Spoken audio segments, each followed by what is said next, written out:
Hey Mohammed, this is Vikash. I wanted to make a quick video to show you that I had reviewed your comments and I wanted to provide you with some feedback. Now I'm already at flymill.com and I've logged in.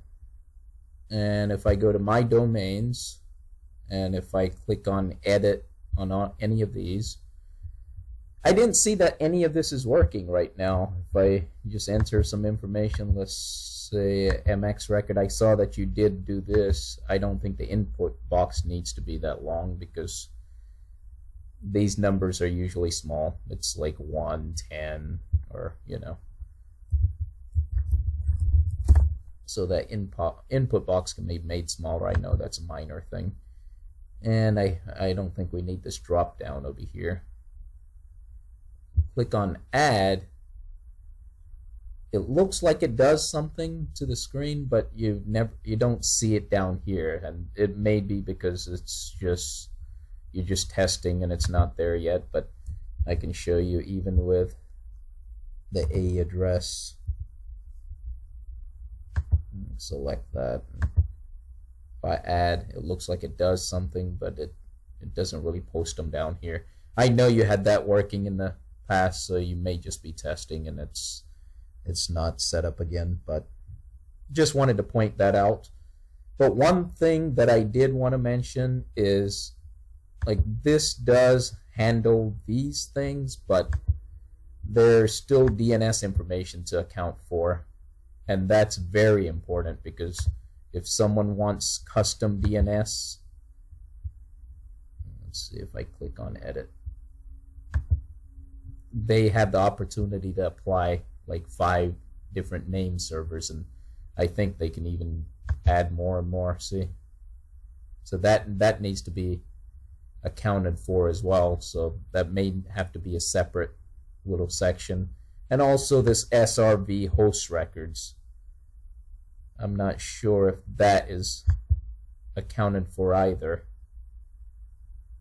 I don't think it is, because when you click over here, there's a protocol, priority, wait, port, and target. So this needs to be accounted for as well. This is already included over here, so that's fine. Just wanted to mention those things. So this, I don't see it working yet. It may just be that you're testing. And we need to account for the DNS information and the SRV host records. Another thing I wanted to mention is the order history. I checked that out and I see that you are able to populate the order number over here, which is perfect. It needs to be the same order number over here.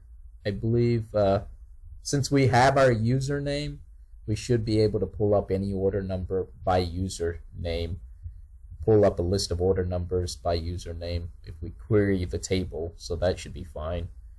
I don't necessarily think we need an invoice number, which this may be the invoice number. I don't know if we need it. But over here, I don't really want all this to be displayed. The status is not something that it should be in a receipt, which I know you may still be testing, but let me show you how I would want it to be displayed. And I don't know why this is repeating. That should not be happening either. So let me log out, because the order history part was actually already working in the old. Let me show you.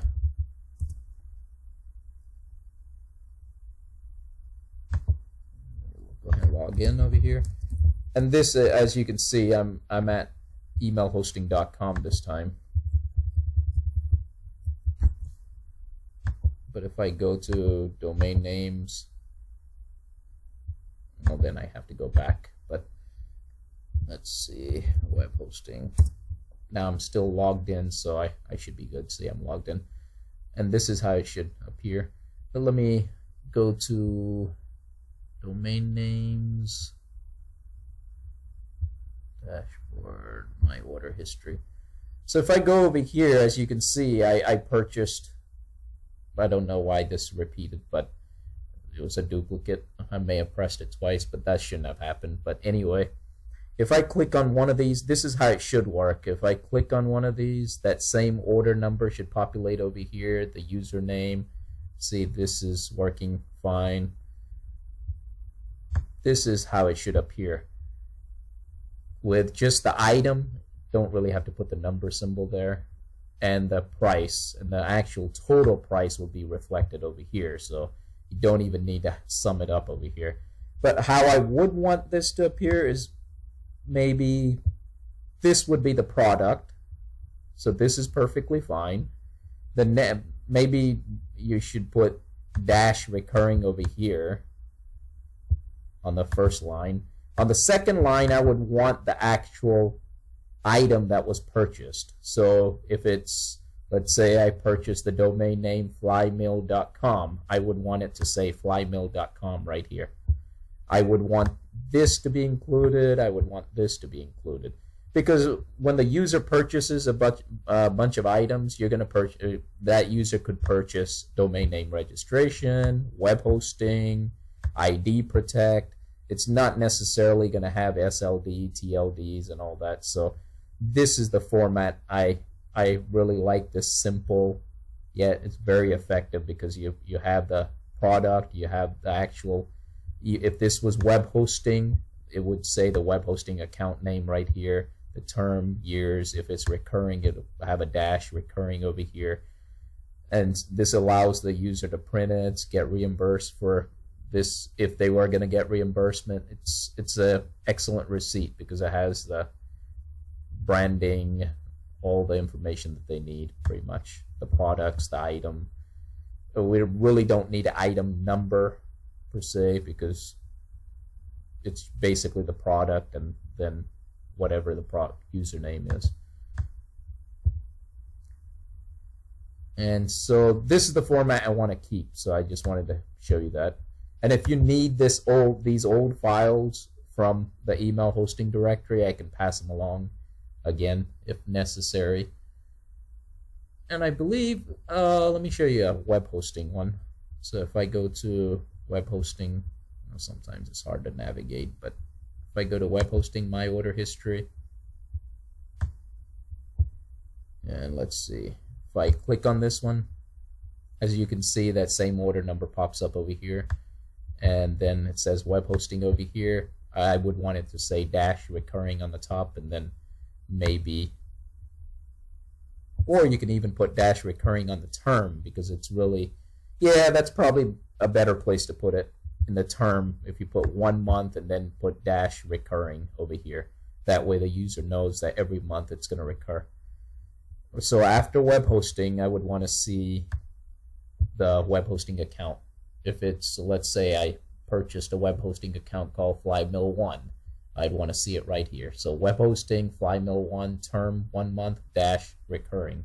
Same thing with domain name registration. If it's initial domain name registration, I'd want to see domain name registration over here, whatever domain it is, like flymill.com. The term, whatever the term is, dash recurring if it's recurring. If not, then just leave the dash recurring off. And then that's pretty much it. So the different items should be listed just like this, and a scroll bar over here, the print. All this is perfectly the way I want it. I was going to say one other thing, but I forgot. Maybe I'll remember later. But that's it. I just wanted to mention that because I saw that in your receipt you were doing some other stuff. Maybe you're just testing, but I just wanted to bring and give you my feedback on it. And I also want to keep it like this. So if a user goes to the web hosting my order history, web hosting should be the default.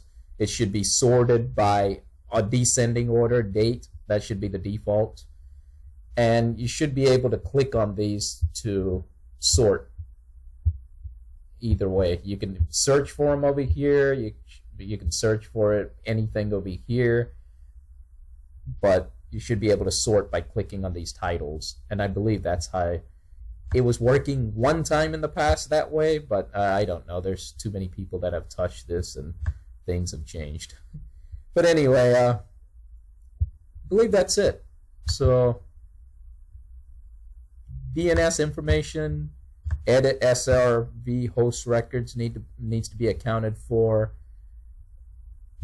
and with the my order history, it should be just like this. It should have the order number here, and the item. Don't necessarily need the number over here. Product, the whatever the item is, term dash recurring, and so on. I think you get it. All right. Well, thank you very much. I hope this feedback is helpful. Thanks.